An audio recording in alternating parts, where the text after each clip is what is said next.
in LA, Lynn. Greg, will you come up on stage? He's principal, to very few of you that won't know him already, he's principal of Lynn Form.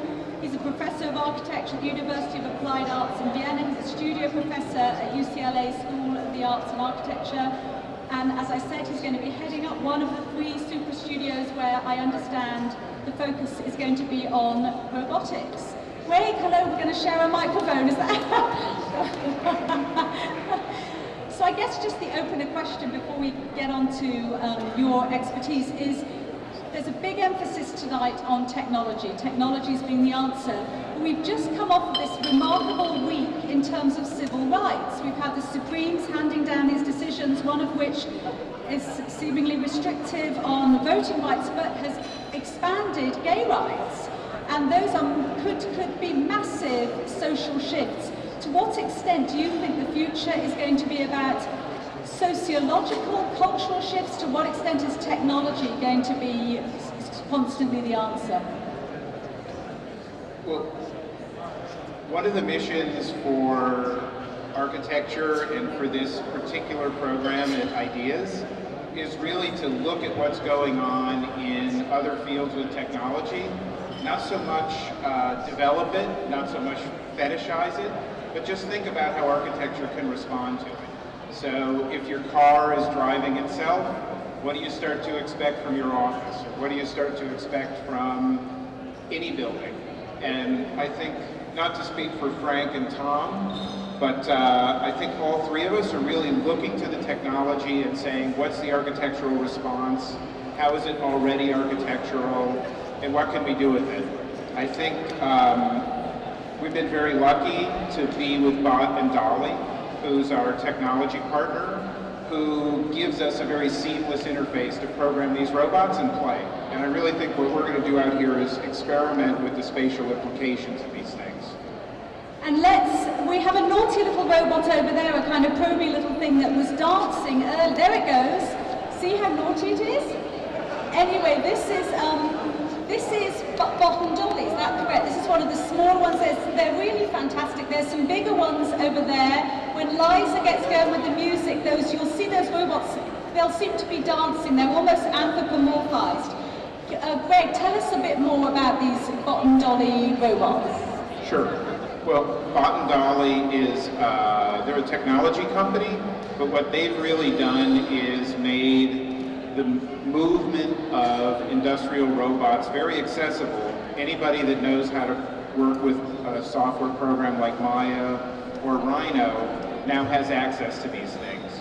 So one of the things that's very exciting for me is there's been a big focus on using robots to manufacture, and we've really approached it like the car industry, like how do we build buildings better with robots? And here at Ideas, we're interested in that, but we're also interested in what happens if our environment moves? What happens if it's activated by a robot? What happens if our environment is intelligent and smart? And we're really as interested in how our spaces are going to move and change as we are in how we're going to fabricate and make things. And that's really Bot and Dolly's expertise. So we're glad they're here with us. But many of us still have this Iron Man type image of a robot in our heads. We're not talking about Iron Man type robots. No, I don't think we are.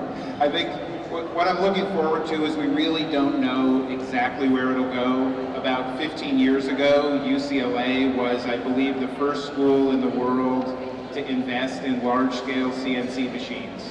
And we didn't have a mission. We threw them in the school, and we saw what the students did with them, and now it's standard practice at every school of architecture in the world to do CNC. We're really trying to do the same thing with these industrial robots.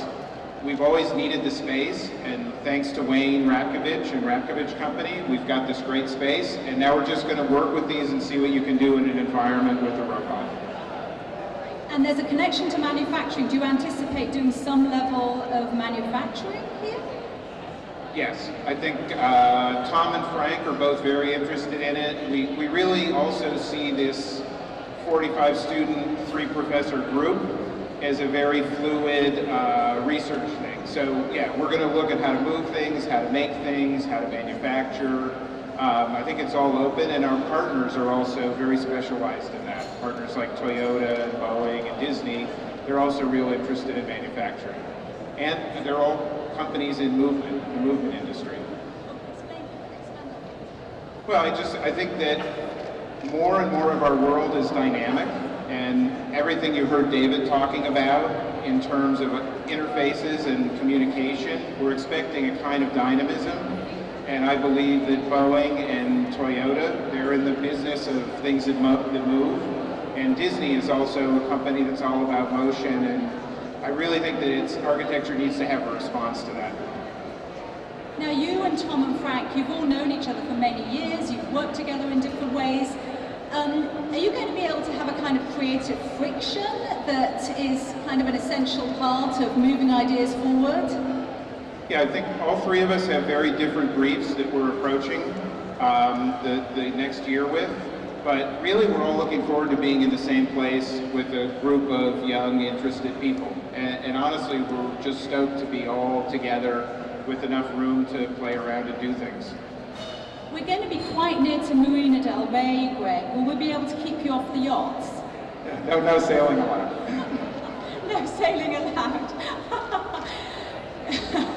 That's one of Greg's great passions, and I believe you're designing a boat or more, correct? Yep. Is it time to move on now? Yes. So Greg Lynn, it's a pleasure to talk to you. Thanks very much, Frances, and thanks everybody.